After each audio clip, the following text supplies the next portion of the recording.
धारावीमध्ये सर्वेक्षणाच्या कामकाजाचा शुभारंभ जो आहे तो करण्यात आलेला आहे। राज्य सरकारचे अधिकारी आणि अदानी समूहाचे अधिकारी सुद्धा या ठिकाणी उपस्थित आहेत। आपल्यासोबत deputy collector Vinay Gosavi sir आहेत। सर, कामकाजाचा शुभारंभ करण्यात येतो आहे। पहिल्या घरापाशी आपण आहोत। कशा पद्धतीने हे येत्या काळामध्ये कामकाज होणार आहे आणि सर्वेक्षणाचं काम करणं कितपत चॅलेंजिंग आहे आणि ते कशा पद्धतीने पूर्ण होणार आहे? धारावी पुनर्विकास प्रकल्पामार्फत धारावी पुनर्विकास प्रकल्प प्रायव्हेट लिमिटेड यांच्यामार्फत आज कमला रमण नगरमधून आपण सर्वेक्षणाला सुरुवात करत आहोत।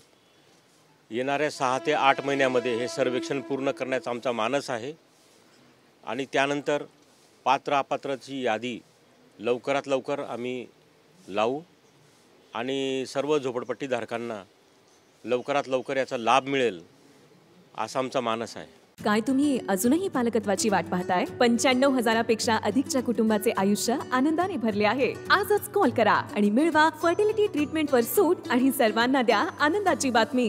सर, सर्वेक्षणाचं कामकाजाचं स्वरूप कसं असणार आहे? आता आपण पाहिलं की काही घरांवरती नंबरिंग करण्यात येत आहे। ते नंबरिंग कशा पद्धतीचं आहे आणि लोकांकडून कशा पद्धतीचा रेकॉर्ड आपण आपल्याकडे जमा करतो जे सर्वेक्षणासाठी मदतशीर ठरेल? सर्वप्रथम सर्व झोपडपट्टीधारकांचे जे घरं आहेत त्याचं नंबरिंग होईल। त्यानंतर मोबाईल लॅडरचं सर्वेक्षण होईल। त्यानंतर बेस मॅप आम्ही याचे तयार करू। याचे संपूर्ण नकाशे तयार झाल्यानंतर मग प्रत्यक्ष डोअर टू डोअर म्हणजे घरोघरी आम्ही याचं सर्वेक्षण करू।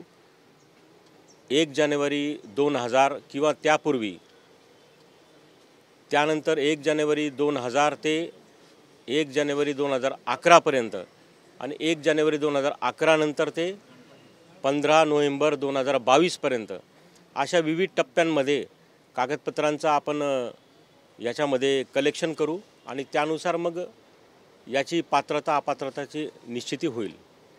सर, धारावी झोपडपट्टी हा एक मोठा परिसर आहे, तर या सगळ्या परिसरामध्ये डोर टू डोअर पोहोचणं आणि याच्यासाठी किती टीम किंवा किती मॅनपॉवर आपली काम करते आहे किंवा येत्या काळामध्ये कशा पद्धतीने काम करणार आहे?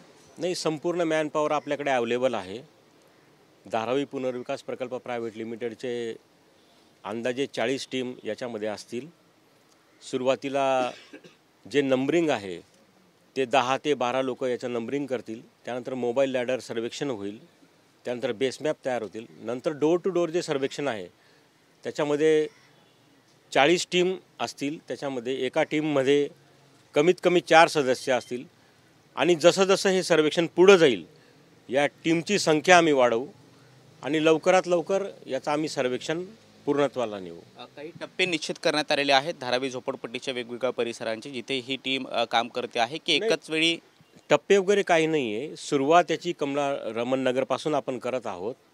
म्हणजे पायलट ज्याला आपण म्हणतो तो आपण हा एरिया हा निवडलेला आहे।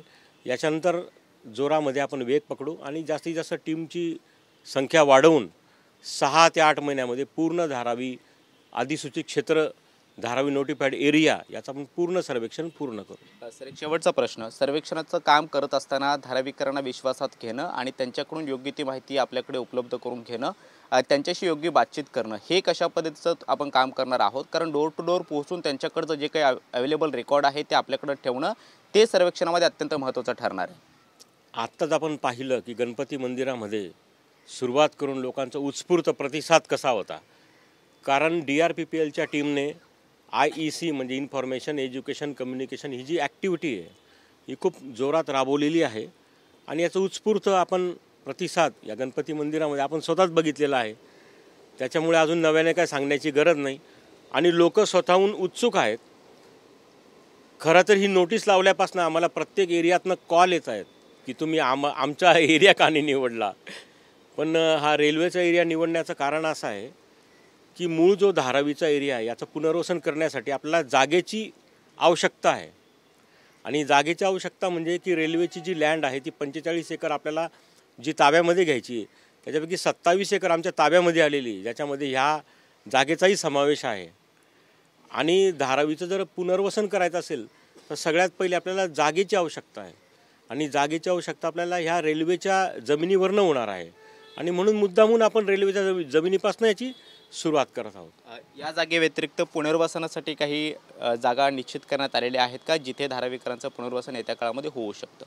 नाही, सध्या तरी आपण रेल्वे लँडच्या बाबतीमध्ये याच्या पुनर्वसनाचं करत आहोत आणि हळूहळू टप्प्याटप्प्याने आपल्या जागेची मागणी आपली राज्य शासनाकडे गेलेली आहे. जसं जसं ते जागेचं आपल्याकडे येईल त्या पद्धतीने याचं पुनर्वसन होईल. पण सुरुवातीला आपल्याला रेल्वेच्या जमिनीची आवश्यकता आहे आणि म्हणून आपण इथून सुरुवात करत आहोत. धन्यवाद सर आमच्याशी बातचीत केल्याबद्दल. तर हे होते deputy collector Vinay Gosavi sir. आणि पहिलं जे घर आहे सर्वेक्षणाचं तिथे ते उपस्थित आहेत आणि इथून या कामकाजाचा शुभारंभ जो आहे तो होतो आहे. जवळपास 6 ते 8 महिन्यामध्ये सर्वेक्षणाचं कामकाज हे पूर्ण करण्यात येईल आणि धारावीकरांना विश्वासात घेऊन हे सर्वेक्षण अतिशय चांगल्या पद्धतीने पार पडेल असा विश्वास सुद्धा त्यांनी व्यक्त केलेला आहे. व्हिडिओ जर्नलिस्ट दिनेश देवेसोबत कृष्णा सोनारवाडकर, TV9 मराठी, मुंबई.